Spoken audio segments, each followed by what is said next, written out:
Hello there, my name is Sophie and welcome to this week's video. This week I wanted to have a chat about a note I've been making on my phone for a little while now. Quick intercept before I really get started. This patch of wall is getting plastered soon. Last time I featured it in my video, my mum got upset. She thought I was making it look like I lived in some awful house with damage everywhere, but the house is a work in progress. Just wanted to disclaim, my mum's house is lovely. Continue. So I started this note on my phone. It was when we were at the Natural History Museum a few weeks ago. I'll link to the vlog where I went with my boyfriend and we had a lovely day at the Natural History Museum. And I just wrote down, museums are really cool, learning is cool, just everything was really cool. It was a really fun day. And I remember thinking, if I'd come, like I remember going on school trips when I was in year 9 or year 10, or if we were on a family holiday and my dad decided we were going to a museum, that it would be the worst thing and I just wouldn't even try to enjoy the day. There'd be no aspect of the day that I would enjoy because I'd decided I wasn't going to. And then we went to the Natural History Museum and I had a great time. So I made a note about it and I wanted to talk about it in a video. And then I thought of a few other things I've learned since I was that age in school, where I was too cool to enjoy museums and I thought I knew everything and all of that. So in a way, this is kind of things I'd tell my teenage self. Let's get back to talking about how cool museums are. The world has so much to offer. Going to the Natural History Museum made me feel so small, but in a good way. Like I was learning about earthquakes and the science behind earthquakes, which is really cool, and how the world works and planets and all the different rocks and crystals that the world can produce. Like we live on this planet which is like completely self-sustaining and it's really cool and there's so much to learn about it, and human history is so interesting. We saw loads of skulls and skeletons of how humanity has evolved.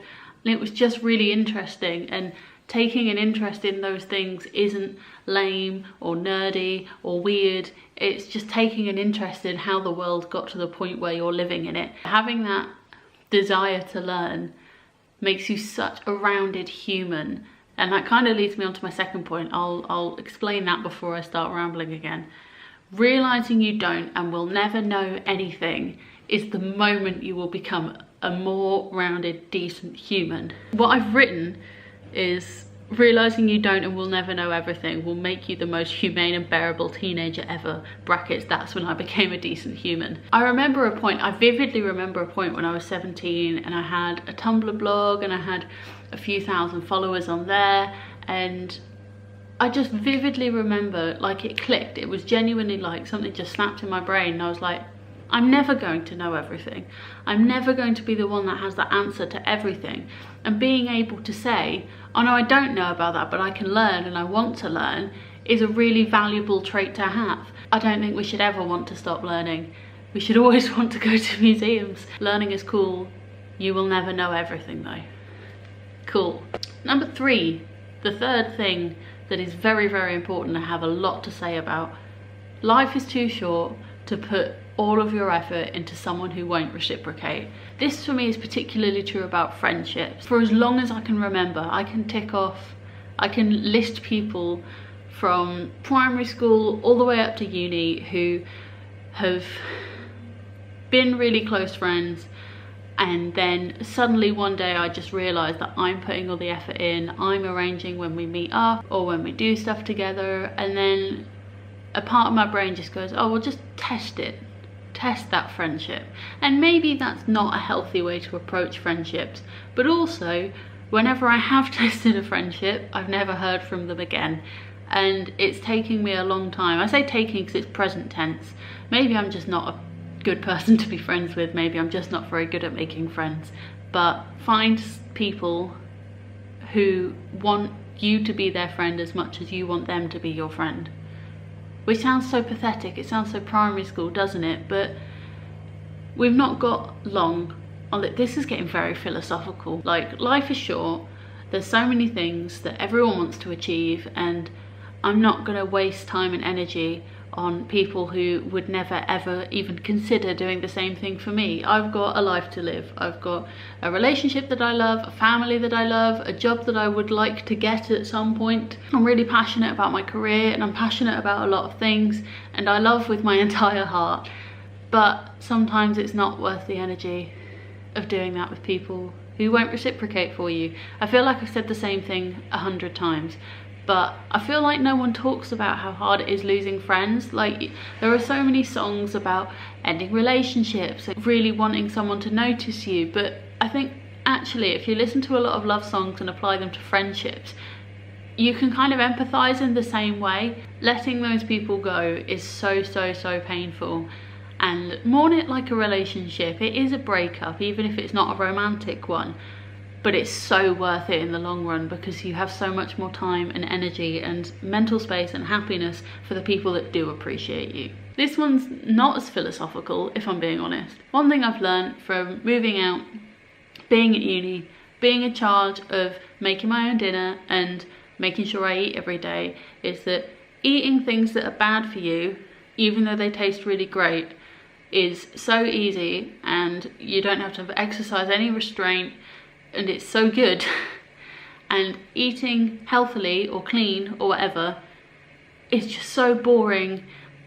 I mean, I'm sure there are people that enjoy clean eating, and I'm sure there are people that can eat crap all the time and still feel happy in their body or whatever.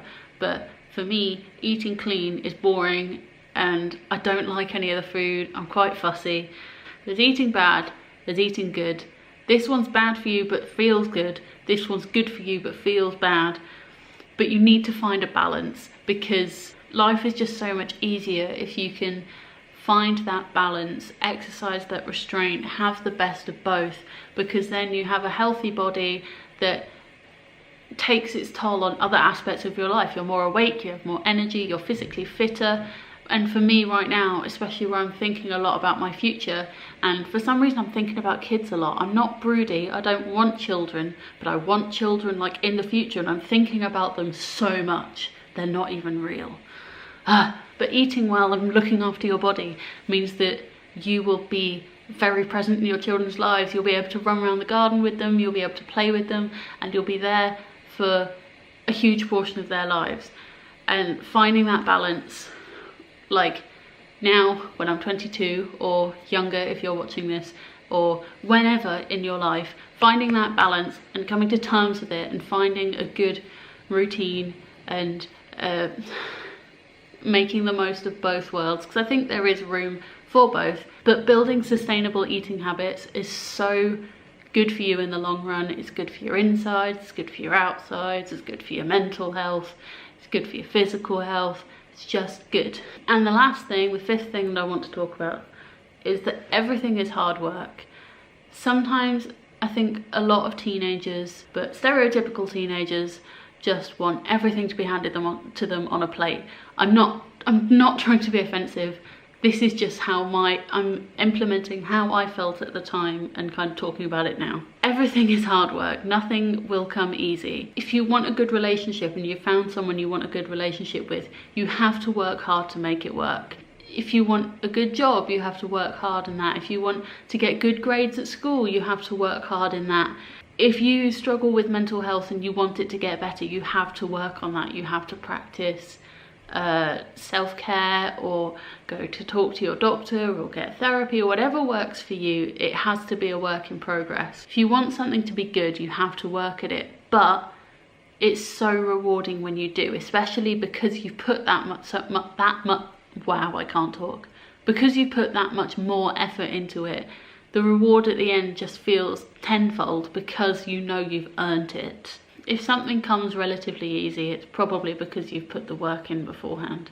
But I think if you approach kind of everything in life knowing it's going to take work and you have to put effort in and you have the power to make it the best it can be, then it somehow makes the reward easier. At this point on the internet, I just get worried I'm going to offend someone like all the time. Also, never take the low offer on The Chase. I don't know if The Chase is a quiz show that is aired all over the world, but it's one of my favourite TV shows right now, if I'm being perfectly honest. I hope you enjoyed that video. It's a bit random, bit old school YouTube, but It's things that I've been thinking about for a while and I'm really passionate, and I mean, I think that passion and rambly can't stop talkingness has come across. So yes, hope you enjoyed that. Hope you're having a great day. Do give this video a like if you liked it. Maybe leave some of your own advice in the comments, because we can all use it. Let's learn from each other. We can all use more advice.